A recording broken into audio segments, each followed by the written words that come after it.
अब जहां लोग बारिश का इंतजार कर रहे हैं, वहीं गर्मी है कि जाने का नाम ही नहीं ले रही। अभी भी कई शहर ऐसे हैं जहां टेम्परेचर 40 डिग्री के पार है।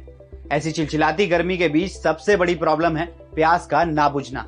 इस चक्कर में हम बार बार एक ही गलती दोहराते हैं। कभी ठेले पर खड़े होकर बर्फ वाला गन्ने का रस पी लेते हैं, तो कभी चिलचिलाती धूप से घर पहुंचकर फौरन पानी में बर्फ। इससे प्यास तो बुझ जाती है, लेकिन सेहत पर बहुत ही बुरा असर पड़ता है।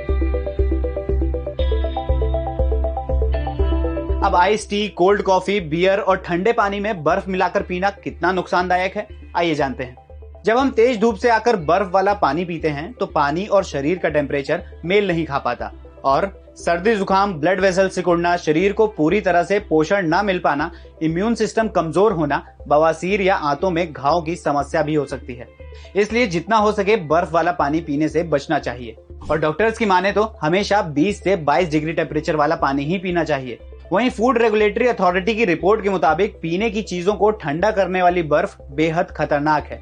सड़क किनारे बर्फ के गोले से लेकर जूस तक धड़ल्ले से कमर्शियल बर्फ की सिल्लियों का यूज हो रहा है, जबकि इसे खाने की चीजों में इस्तेमाल करना सख्त मना है, क्योंकि बर्फ की ये सिल्लियां बड़ी बड़ी फैक्ट्रियों में बड़े ही अनहाइजीनिक तरीके से जमाई जाती हैं। साथ ही पानी की किल्लत वाली बहुत सी जगहों पर बर्फ बनाने के लिए गंदे पानी और केमिकल का इस्तेमाल किया जाता है, जिसके लगातार इस्तेमाल से गले में खराश, माइग्रेन की समस्या, हार्ट रेट कम होना, न्यूट्रिएंट्स को नुकसान, मोटापा कम करने में दिक्कत, प्यास कम लगना और बॉडी हाइड्रेट ना हो पाना जैसी समस्या होने का खतरा रहता है।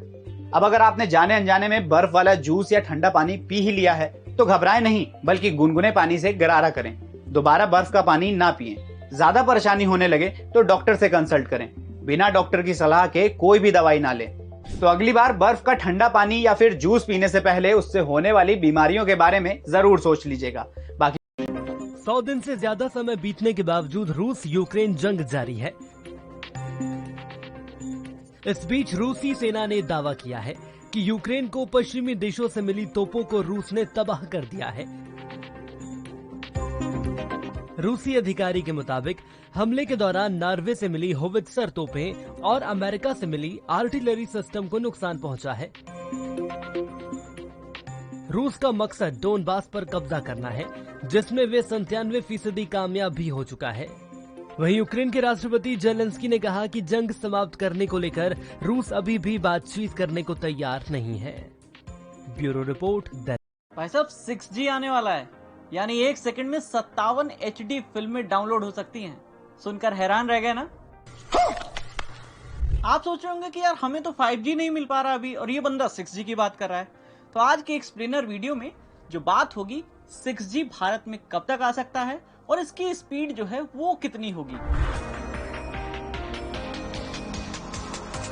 जापान में 6G की तैयारियां शुरू हो चुकी हैं। नोकिया, डोकोमो और एक वहां की एक रीजनल कंपनी है फिजुत्सु, उसके साथ मिलकर काम हो रहा है।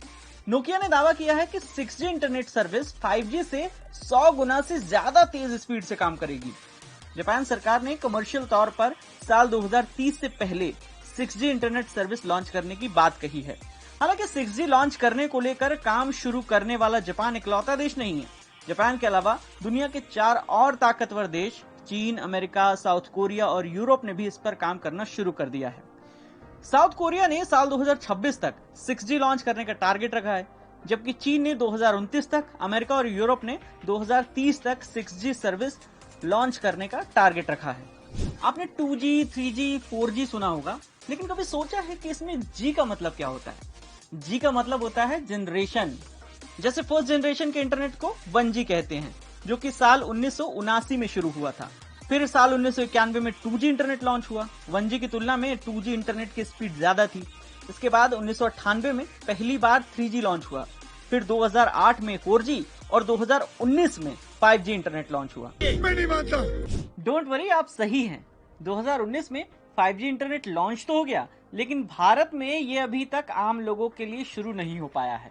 भारत में 5G इंटरनेट सेवा शुरू करने के लिए 3 बड़ी private telecom company Bharti Airtel, Reliance Jio और वोडाफोन आइडिया काम कर रही है।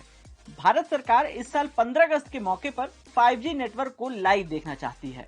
खैर वो सब छोड़िए, अब ये जान लेते हैं कि जो 6G है ये 5G से कितना अलग होगा। रिपोर्ट्स के मुताबिक 5G की इंटरनेट स्पीड जो है वो 10 Gbps है, जबकि 6G की जो स्पीड होगी वो 10,000 Gbps होगी। 6G शुरू होने के बाद आप एक सेकंड में 142 घंटे का हाई क्वालिटी वीडियो डाउनलोड कर सकेंगे। इसे ऐसे समझिए, HD क्वालिटी की जो मूवी होती है वो एवरेज 2.5 घंटे की होती है, तो एक सेकंड में ऐसी जो फिल्में हैं 57 फिल्में आप डाउनलोड कर सकेंगे 6G आने के बाद। अब बात मोस्ट अवेटेड क्वेश्चन की कि भारत में 6G कब लॉन्च होगा। तो कुछ दिनों पहले टेलीकॉम अथॉरिटी ऑफ इंडिया यानी ट्राई के सिल्वर जुबली प्रोग्राम में पीएम नरेंद्र मोदी ने कहा था कि साल 2030 तक देश में 6G के लॉन्च होने की संभावना है। उन्होंने कहा था कि देश के आम लोगों तक अल्ट्रा हाई स्पीड इंटरनेट पहुंचाने के लिए देश में 6G लॉन्च करना जरूरी है। भारत सरकार ने इस पर काम करना भी शुरू कर दिया है। वहीं नोकिया के सीईओ हैं, उनका कहना है कि जब 6G आ जाएगा तो मोबाइल की इंपॉर्टेंस जो है, स्मार्टफोन की इंपॉर्टेंस वो खत्म हो जाएगी। भले ही स्मार्टफोन का इस्तेमाल होता रहेगा, लेकिन हमारे बीच साइबॉर्ग और ब्रेन कंप्यूटर जैसी टेक्नोलॉजी होंगी। ये टेक्नोलॉजी सीधे हमारे शरीर से जुड़ी होंगी। उनका दावा है कि इस टेक्नोलॉजी के जरिए इंसान के बॉडी पार्ट को किसी मशीन के जरिए रिप्लेस किया जा सकता है। इसके जरिए ऑटोमेटिक तरीके से मेट्रो और दूसरी गाड़ियों को बिना ड्राइवर आसानी से ऑपरेट करना संभव होगा। 6G आने से न सिर्फ वर्चुअल रियलिटी और रोबोट का इस्तेमाल बढ़ेगा, बल्कि जो इसकी इंडस्ट्री है उसमें भी ग्रोथ की संभावनाएं तेजी से बढ़ेंगी। और भी ऐसे ही वीडियोस के लिए